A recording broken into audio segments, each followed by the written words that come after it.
Oke, standby, kamera ready, sound ready, 3, 2, 1, action.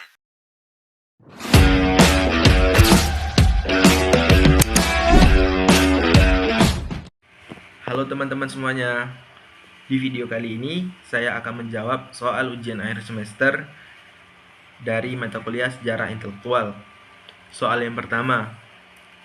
Bagi saya sendiri, selama saya menempuh mata kuliah Sejarah Intelektual, begitu banyak ilmu dan pemahaman mengenai pemikiran para tokoh-tokoh besar yang melahirkan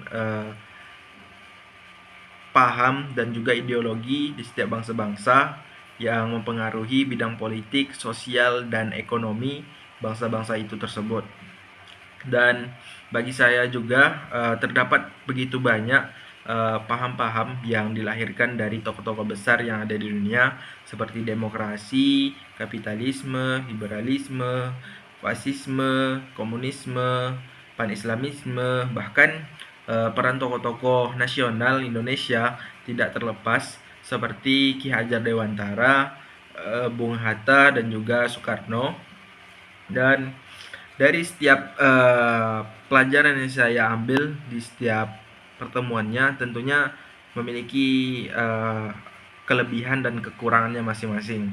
Mungkin nantinya saya tidak menjelaskan secara rinci mengenai pelajaran yang sudah saya terima selama satu semester ini dalam mata kuliah sejarah intelektual, namun sedikitnya saya akan mencoba untuk menjabarkan dari setiap pelajaran dari awal pertemuan hingga akhir ini.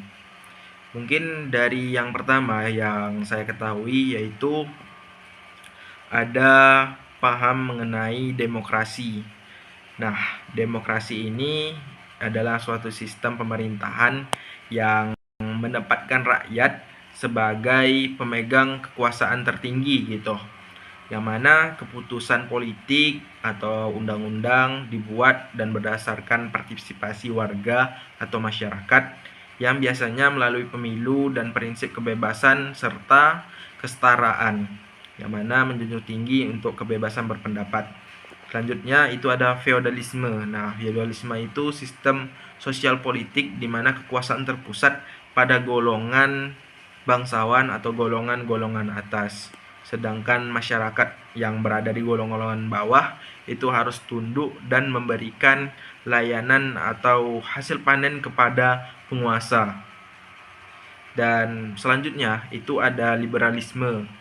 Nah, liberalisme ini merupakan ideologi yang menekankan kebebasan individu dan pasar bebas, hak asasi manusia, dan pembatasan kekuasaan negara dalam kehidupan ekonomi maupun pribadi. Selanjutnya ada kapitalisme. Nah, kapitalisme ini suatu sistem ekonomi yang bertumpu pada kepemilikan pribadi atas alat produksi dan kegiatan ekonomi berbasis pasar. Seperti keuntungan atau profitnya itu menjadi tujuan utama aktivitas ekonominya gitu. Selanjutnya ada pan-islamisme.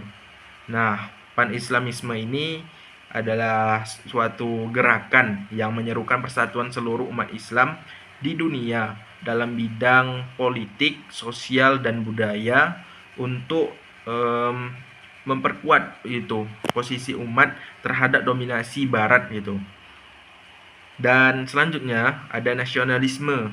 Nah, paham nasionalisme ini yaitu menekankan rasa cinta, loyalitas, dan kebanggaan terhadap bangsa sendiri atau tanah air, serta keinginan untuk memperjuangkan kedaulatan nasional.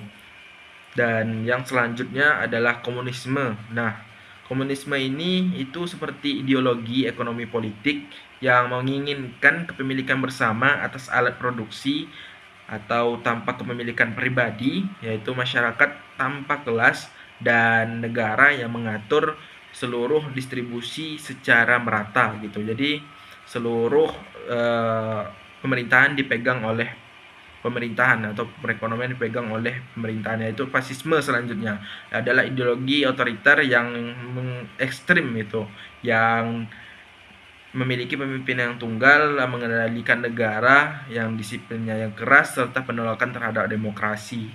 Itu fasisme. Dan yang selanjutnya adalah feminisme, yaitu gerakan dan ideologi yang memperjuangkan kesetaraan gender atau hak-hak perempuan dalam politik, pendidikan, pekerjaan, dan kehidupan sosial gitu. Kesetaraan gender lah tibanya. Selanjutnya itu ada Nasakom ya.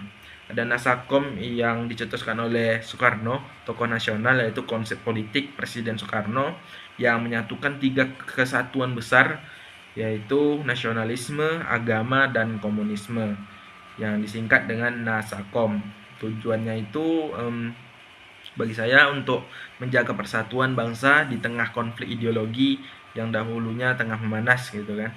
Selanjutnya itu ada pemikiran dari tokoh pendidikan, yaitu Ki Hajar Dewantara, yang merupakan tokoh pendidikan Indonesia yang mengembangkan konsep tripusat pendidikan, yaitu keluarga, sekolah, dan masyarakat. Serta filosofi yang biasa kita dengar, yaitu Ingarsa Sungtolodo, Ing Madya Mangun Karso, Tut Wuri Handayani, yang menekankan keteladanan, pemberdayaan, dan juga dukungan terhadap peserta didik.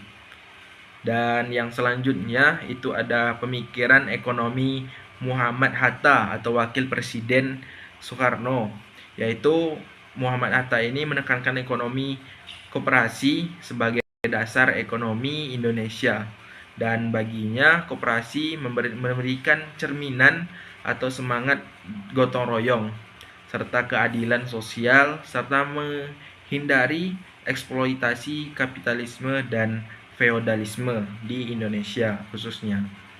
Dan selanjutnya ada revolusi mental, merupakan materi terakhir dalam mata kuliah sejarah intelektual, yaitu gagasan pembaruan karakter bangsa melalui perubahan cara berpikir, etika kerja, dan budaya yang berfokusnya membentuk manusia Indonesia yang berintegritas dan juga bekerja keras dan gotong royong atau memiliki etos kerja yang tinggi. Mungkin dari pertanyaan yang pertama itu jawaban saya mengenai materi yang sudah saya ketahui hingga akhir pertemuan. Dan bagi saya sendiri, jika nantinya saya sebagai seorang guru dan juga bekerja di masyarakat, itu tentunya saya akan memberikan pemahaman mengenai apa itu paham-paham dan ideologi yang diterapkan bangsa Indonesia maupun bangsa-bangsa lainnya, dan bagaimana mereka bisa mempengaruhi politik, sosial, politik, dan ekonomi negara tersebut. Dan bagi saya itu sangat penting untuk diajarkan, khususnya nanti jika saya menjadi seorang guru, kepada anak didik saya sendiri, agar mereka mendapatkan pemahaman dasar yang menjadi bekal nantinya untuk ditingkatkan lagi ilmunya dan pengetahuannya di jenjang yang lebih lanjut gitu. Baik, di sini saya akan menjawab soal yang nomor 2. Pertanyaannya tentang bagaimana sih pendapat Anda tentang kondisi sosial, politik, ekonomi, dan juga pendidikan Indonesia saat ini, dan apa solusi dan saran agar bidang-bidangnya lebih baik ke depannya dan juga masyarakat Indonesia lebih sejahtera dan juga ber-SDM yang tinggi. Pertama, saya akan masuk di bidang sosial terlebih dahulu. Bidang sosial di Indonesia dapat kita ketahui bahwasanya Indonesia merupakan negara yang majemuk, memiliki luas wilayah atau bentang wilayah yang sangat luas. Setiap wilayahnya tentu memiliki perbedaan yang ada, baik itu di suku dan budaya dan juga agama. Hal ini mungkin sekarang masih dapat kita lihat adanya beberapa konflik yang terjadi, mulai dari konflik agama, konflik suku. Hal ini merupakan suatu konflik yang terjadi akibat perbedaan yang ada, khususnya seperti sekarang yang dapat kita lihat sendiri, konflik-konflik yang terjadi antar suku dan juga agama.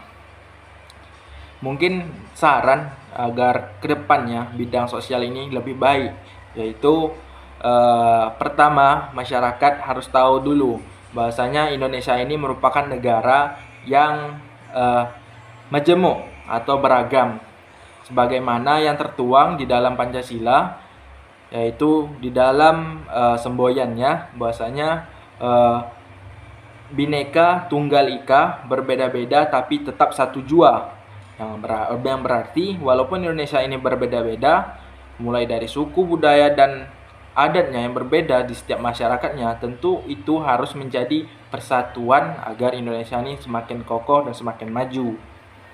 Selanjutnya, di bidang politik, mungkin saya tidak menyinggung di bidang lainnya, saya hanya berfokus di bidang demokrasinya saja. Sebagaimana yang kita ketahui sendiri bahwasanya Indonesia ini merupakan negara demokrasi yang menganut sistem demokrasi, yang mana hak-hak masyarakat atau suara masyarakat dijunjung tinggi. Namun dapat kita lihat sendiri dari beberapa kasus yang sudah terjadi, banyak masyarakat miskin yang ada di bawah itu mengalami ketidakadilan atau kesenjangan ataupun yang lainnya yang menyebabkan mereka kurang didengar ataupun kurang diperhatikan oleh orang atas atau pemerintah yang berada di atas gitu. Seharusnya sebagai seorang pemerintah harus memperhatikan rakyat-rakyat yang ada di bawah di atas kepentingannya, karena mereka dipilihkan melalui suara rakyat. Tentunya harus mewakili suara rakyat, khususnya anggota DPR yang dipilih sebagai Dewan Perwakilan Rakyat katanya. Mungkin saran ke depannya agar politik demokrasi atau politik sistem demokrasi di Indonesia ini lebih bagus, yaitu dengan pemerintah lebih memperhatikan masyarakat yang ada di bawah, anggota DPR terbuka dan menerima seluruh aspirasi yang dilontarkan oleh masyarakat dan tidak mengurung diri saja di dalam kantornya situ. Dan juga pemerintah juga bisa mengatasinya dengan pembangunan yang merata agar tidak terjadinya kesenjangan sosial, kesenjangan antar wilayah yang menyebabkan masyarakat ini mengalami ketidakpuasan terhadap kinerja dari pemerintah. Dan juga maraknya kasus-kasus korupsi di Indonesia juga mengakibatkan kepercayaan masyarakat di Indonesia ini semakin menurun kepada pemerintah. Hal ini juga dapat kita atasi dengan penegakan peradilan hukum kepada siapa yang melanggar atau siapa yang korupsi, itu dengan ditangkap ataupun dipenjarakan supaya memberikan efek yang jera. Selanjutnya, saya akan membahas di bidang perekonomian. Mungkin perekonomian Indonesia saat ini yang dapat kita lihat bahwasanya masih banyak investasi asing yang datang ke Indonesia, masih banyak tenaga kerja asing yang datang ke Indonesia. Kenapa tidak tenaga kerja Indonesia, warga Indonesia saja? Kenapa harus warga asing, dan juga kenapa harus investasi asing yang masuk ke dalam Indonesia? Seharusnya dengan adanya sumber daya Indonesia yang cukup banyak, yaitu berupa tambang-tambang dan juga perairan yang cukup luas, tentunya Indonesia sendiri, pemerintah dan juga rakyatnya harus berinisiatif untuk mengelola dan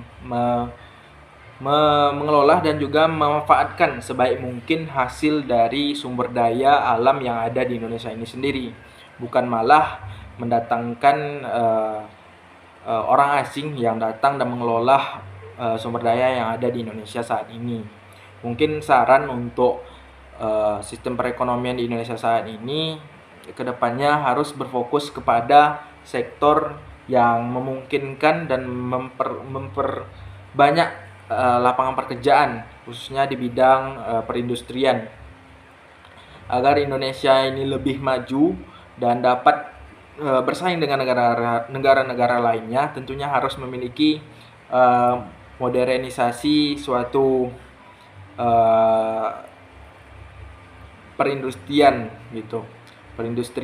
yang membuat kemajuan di bidang perekonomian semakin pesat karena diiringi dengan perkembangan global yang membuat persaingan semakin tinggi. Selanjutnya, saya akan membahas di bidang pendidikan. Nah, di bidang pendidikan ini dapat kita ketahui sendiri bahwasanya Indonesia saat ini masih belum memeratakan bidang pendidikan di setiap daerahnya. Masih ada beberapa daerah yang dapat kita lihat tertinggal, bahkan sekolah pun tidak ada. Hal itu menjadi poin penting bagi pemerintah untuk membangun pemerataan pembangunan baik itu sekolah, khususnya di wilayah-wilayah pedalaman yang sulit untuk dijangkau, agar masyarakat di pedesaan juga mendapatkan pendidikan yang sama dengan masyarakat yang ada di kota. Tidak adanya kesenjangan sosial. Pendidikan di Indonesia saat ini sangat berperan penting dengan kemajuan sumber daya manusia yang ada. Karena dengan adanya pendidikan tentunya akan meningkatkan sumber daya manusia dan menunjang untuk menjadikan Indonesia ini negara yang maju ke depannya. Bagi saya, solusi yang terbaik untuk pendidikan Indonesia saat ini adalah dengan adanya pemerataan pembangunan pendidikan dan juga fasilitas-fasilitas yang memadai untuk digunakan belajar oleh masyarakat dan juga oleh guru, khususnya guru sekolah yang dapat kita ketahui sendiri sekarang masih banyak guru-guru yang honor bahkan tidak digaji tetap mengajar. Itu menjadi poin penting kita bersama bahwasanya guru itu sangat dihargai perjuangannya, karena tanpa mereka mungkin manusia atau masyarakat Indonesia tidak akan maju. Jadi penting sekali untuk memajukan sektor pendidikan, khususnya di bidang pemerataan pembangunan pendidikan, fasilitasnya, dan juga peran seorang guru yang harus dipentingkan. Bagi saya itu, dan untuk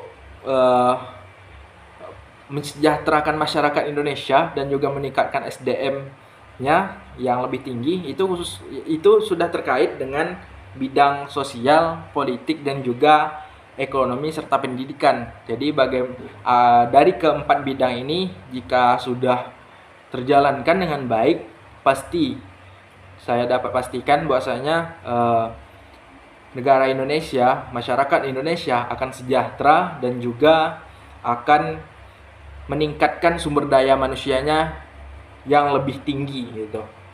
Mungkin sekian jawaban dari saya yang kedua, dan saya ucapkan terima kasih banyak. See you. Audio Jungle.